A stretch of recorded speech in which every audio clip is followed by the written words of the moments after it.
If you have $10,000 for a car, you're standing at a dangerous line. On one side are cars that quietly support your life for years. On the other side are cars that look good today and punish you slowly, month after month, until you regret the day you bought them. This video is about choosing the first kind: calm, proven, boring when needed, and smart. I'm not here to sell you dreams, badges, or speed. I'm here to help you avoid bad decisions disguised as good deals.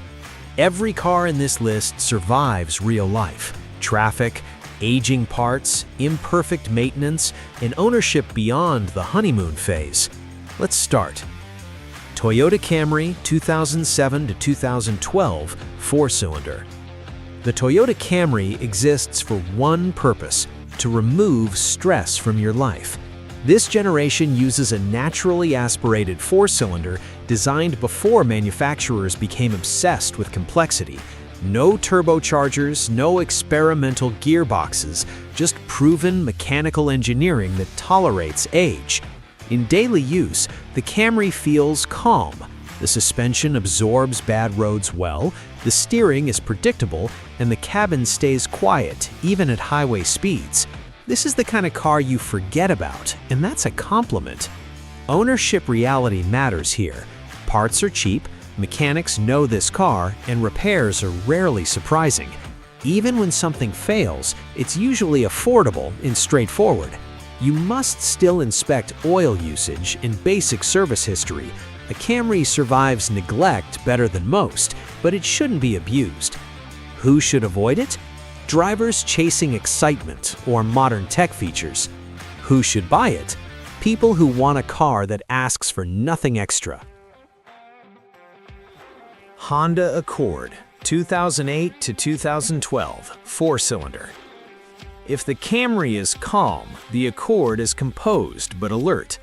Honda tuned this generation to feel more connected to the road while keeping long-term reliability intact. The 4-cylinder engine is durable, smooth, and efficient.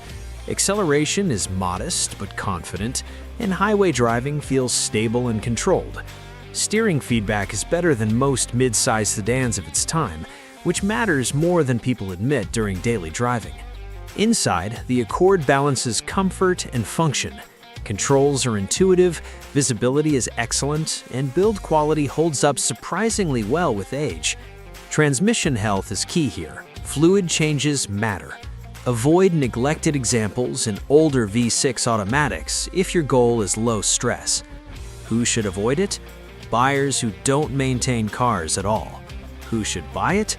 Drivers who want reliability without emotional numbness. Toyota Corolla 2010 to 2015. The Corolla doesn't try to be impressive, it tries to be correct. This generation refined what made Corolla famous: efficiency, durability, and low ownership cost. The engine is simple, fuel consumption is low, and repair costs are among the cheapest in this entire segment. Insurance is friendly, parts are everywhere, and breakdowns are rare when basic maintenance is followed. Driving experience is basic, and that's the trade-off. You won't feel excited, but you also won't feel anxious. For many people, that's freedom. This car shines in cities, daily commuting, and ownership situations where every dollar matters. Who should avoid it? Drivers who need power or space. Who should buy it? People who value consistency over character. Mazda 3, 2012 to 2016 Skyactiv. The Mazda 3 is what happens when engineers still care about driving feel. The Skyactiv engines are naturally aspirated, efficient, and less stressed than turbo alternatives, which matters long-term. On the road, this car feels lighter and more responsive than competitors. Steering is sharper, suspension is balanced, and everyday driving feels intentional rather than dull. Interior quality is another surprise. Materials feel better than expected, and design ages well. Fuel economy remains strong without sacrificing drivability. Inspection is important here. Look for suspension wear and underbody condition depending on climate. Who should avoid it? Drivers who want soft rides only. Who should buy it? People who want value and enjoyment. Lexus ES 350, 2007 to 2010. This is the luxury shortcut that smart buyers quietly take. Instead of chasing European prestige, the ES offers comfort, silence, and reliability built on Toyota foundations.